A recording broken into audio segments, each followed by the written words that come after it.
My name is Anastasia Panchenko. I'm from Ukraine. I'm 17 years old. And I moved to New York all by myself 2 years ago at the age of 15.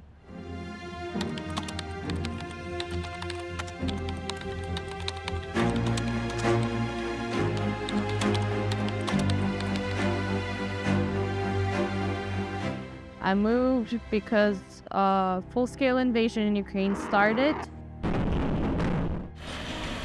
First thing, me and my mother, we went to Germany, and then from there I decided that I want to try to move to New York and start my life here.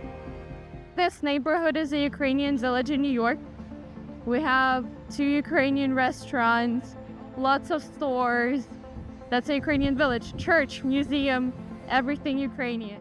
The first time you came, you don't really know what's going on. It's different language, it's different people, it's different city, different culture, and you kind of have to adjust, which is quite hard to do, especially when you moved, not because you wanted to, but because there's war going on in Ukraine, in your home. It was like my first days in New York, and I ordered borscht, and I started crying because I didn't know how to react. It felt like home. Basically, these kind of places, they cut a distance between you and your home. So I did some theater back in Ukraine, but it was more like a hobby. It was something on the side, something fun to do. And when I came here, I realized that my hobby, theater, could be used as a tool to help Ukraine, to help my home. There's like 3 theaters we performed in, but I gotta show you the main ones in Ukrainian village. Younger Ukrainians, and it was me too. And we basically did our monologues, telling our stories, and in between we had some scenes. And of course we connected it to the war.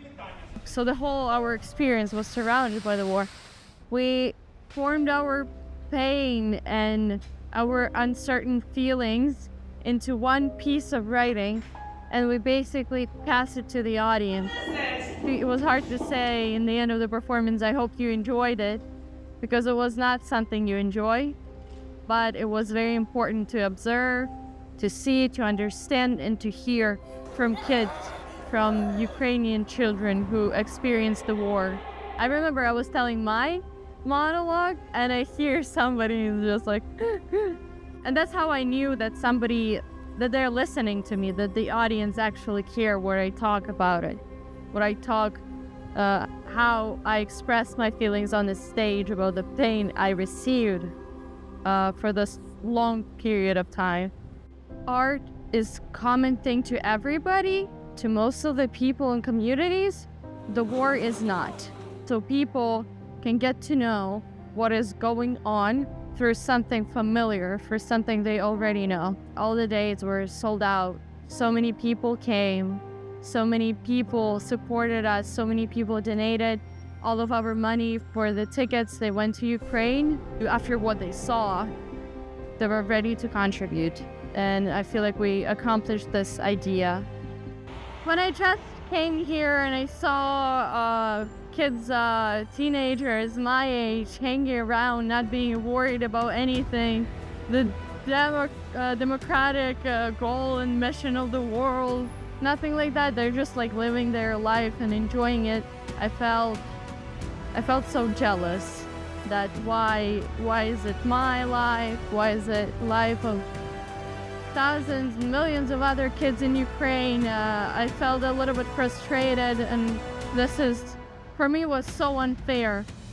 But right now I understand that that's what it's supposed to be, and you're supposed to enjoy your life, your years when you're a teenager, hanging around and do some crazy, stupid stuff.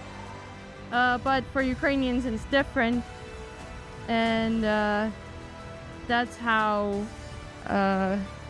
throughout history we're supposed to fight for our freedom. That's what we're continue doing. Russian volunteers! That's probably our mission in the world. Now I feel happy that I can see that it's still happening, even though I try to share my experience with them.